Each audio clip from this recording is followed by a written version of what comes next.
Hello, and welcome to the Clinical Care Options Podcast. I'm your host, Sarah Anderson.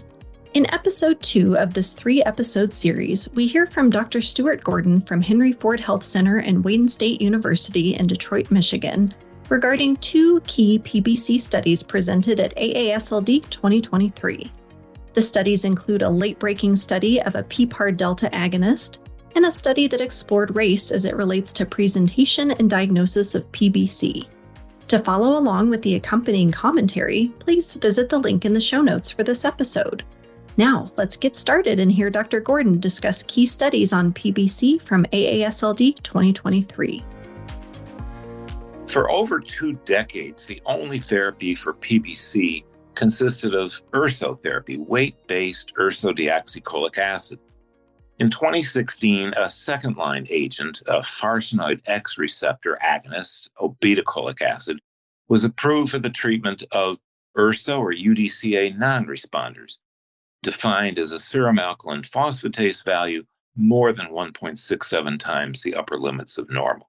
At the 2023 AASLD meeting, investigators presented efficacy and safety data from other potential second-line agents that are now being studied in patients with PBC who failed to respond to UDCA.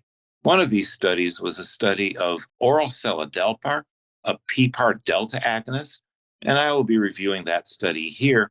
Another study that I will be reviewing concerns race and primary biliary cholangitis. So in the phase 3 study of seladelpar, 193 patients, predominantly female, with a mean alk phos value of about 314 international units, were randomized to receive UDCA plus either seladelpar or placebo. And the patients were stratified according to baseline alk phos and pruritus score. Nearly all of the patients had PBC that had previously failed to respond to previous URSO therapy. At month 12 of therapy, 62% of the patients in the seladelpar group achieved the primary composite endpoint. And this consisted of alk phos less than 1.67 times upper limits of normal, an alk phos decrease of greater than or equal to 15%, and total bilirubin less than the upper limits of normal, versus 20% in the placebo group. And this difference was highly significant at p less than 0.0001. A quarter of the patients receiving seladelpar actually achieved normalization of alk phos versus none among those receiving placebo. Moreover, serum aminotransferase and GGTP levels declined significantly in those patients who received seladelpar.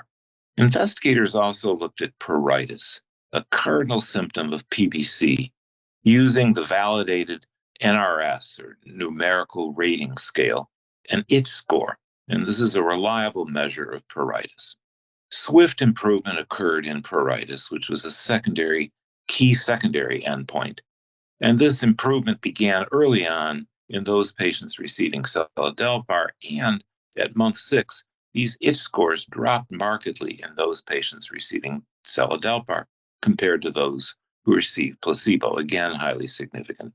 This improvement of pruritus was sustained throughout month 12, and notably, there were no treatment-related serious adverse events. So this phase 3 registration trial represents a potential new second-line agent with a unique mechanism of action for our patients with PBC and with no safety signals identified to date. Seladelpar is an investigational agent with FDA breakthrough therapy designation, and the makers of seladelpar will likely file for FDA approval in early 2024. If approved, a second-line agent would be particularly good news for our patients with PBC who suffer from pruritus, one of the most debilitating symptoms of this cholestatic liver disease. Many patients actually felt subjectively better while on therapy with seladelpar, and importantly, none experienced a worsening of their pruritus. That there was both biochemical improvement and improvement in a key symptom of PBC represents a major step forward in the control of this really very enigmatic autoimmune bile duct disorder. Future studies will hopefully demonstrate that these biochemical improvements will translate into reduced rates of hepatic decompensation and improve patient outcomes. Another study that I found quite interesting concerned the clinical presentation and diagnosis of PBC as it relates to race. Race and ethnicity may affect the course and outcome of autoimmune liver disease. For example, it was recently shown that Black patients may have more aggressive autoimmune hepatitis than white patients. Our research group and others have shown that compared to patients of other races, Black patients differ both in terms of clinical presentation of PBC and in response to UDCA therapy. Emerging literature over the past few years also shows differences in PBC outcomes, not only between Blacks and whites, but also among people of other races. The reason for these differences remains largely speculative, but nevertheless demonstrate that clinicians should really factor in race when diagnosing patients with PBC. At the 2023 AASLD meeting, investigators from Indiana University explored racial differences as they relate to the presentation of PBC. In their study, a positive serum mitochondrial antibody, the AMA test, which is considered the hallmark for the diagnosis of PBC, was far less likely to be positive among Black patients compared to white patients. The authors studied 536 patients, 513 white, 23 Black, who met the criteria for the diagnosis of PBC. And they then looked at various clinical and laboratory parameters. Although the mean age and fibrosis severity were similar between the two groups, AMA was positive in 76% of whites as compared to only 23% of Blacks. And this was a highly significant difference at p less than 0.001. Of interest, the Black patients were numerically more likely to be ANA, anti-nuclear antibody positive, than whites, 71% versus 53%, but this was difference that was not statistically significant. Finally, the median alkaline phosphatase at presentation was higher among Blacks versus whites, 389 versus 256, and there was no difference in hepatic steatosis or the subsequent need for liver transplantation. These results are important to clinical practice, I think. Healthcare professionals rely on a positive AMA test for the diagnosis of PBC. If an AMA is negative, misinterpretation in Black patients could lead to an incorrect or delayed diagnosis of this disease. Failure to diagnose PBC among Black patients may be especially deleterious, as failure to treat with urso can delay potentially life-saving therapy. For example, in the presence of a positive ANA but a negative AMA, an incorrect diagnosis of autoimmune hepatitis with a cholestatic variant, for example, could potentially lead to inappropriate initiation of corticosteroid therapy.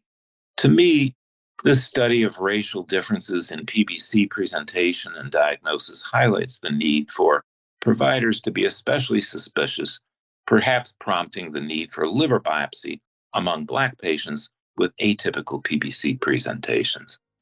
This can potentially help us to accurately diagnose PBC among these patients in a timely fashion. Well, these were my takes on the AASLD and PBC abstracts and what I thought was interesting.